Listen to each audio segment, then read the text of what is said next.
మీ పిల్లవాడు చదువులో వెనకబడితే వెంటనే టీచర్ నిందిస్తున్నారా? అయితే ఒక్క నిమిషం. పేషెంట్ మందు మింగకపోతే డాక్టర్ ఏం చేయగలడు? ఉపాధ్యాయుడు మార్గదర్శి మాత్రమే, మాయగాడు కాదు.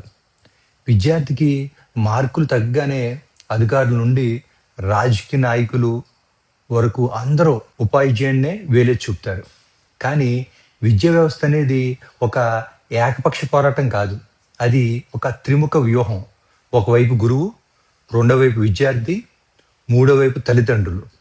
ఈ 3 స్తంభాల్లో ఏ ఒక్కటి వంగినా విద్యా సౌధం కూలిపోతుంది. టీచర్ బాధ్యత 33%, కానీ మిగిలిన 67% వైఫల్యాన్ని కూడా టీచర్ ఖాతాలోనే వేసి చేతులు దులుపుకుంటున్నారు. ఒక్కసారి చరిత్ర చూడండి.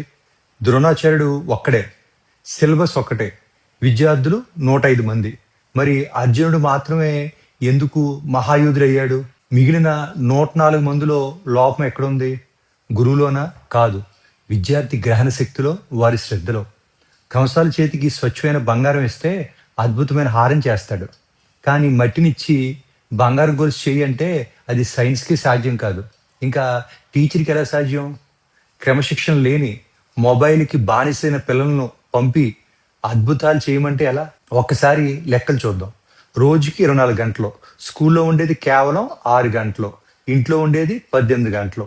ఆ 18 గంటలో సోషల్ మీడియా, ఇంట్లో గొడవలు, బాధ్యతారహిత్యం వల్ల జరిగే నష్టాన్ని టీచర్ ఆ 6 గంటల్లో ఎలా సరిచేయగలడు? కత్తికి పదునుంటేనే యుద్ధం గెలవగలం. అలాగే విద్యార్థికి నేర్చుకోవాలని తపనుంటేనే గురువు గెలవగలడు. ఇకనైనా ఆపండి. ఉపాధ్యాయులపై అశాస్త్రీయమైన టార్గెట్లు పెట్టడం ఆపండి. కనీసం మీ పిల్లవాడు హోంవర్క్ చేశాడు లేదో చూడని మీరు టీచర్ని ప్రశ్నించే హక్కు కోల్పోతున్నారు. చదువు అనేది బడిలో కొనే వస్తువు కాదు, అది అందరూ కలిసి నిర్మించే భవిష్యత్తు. ఆలోచించండి.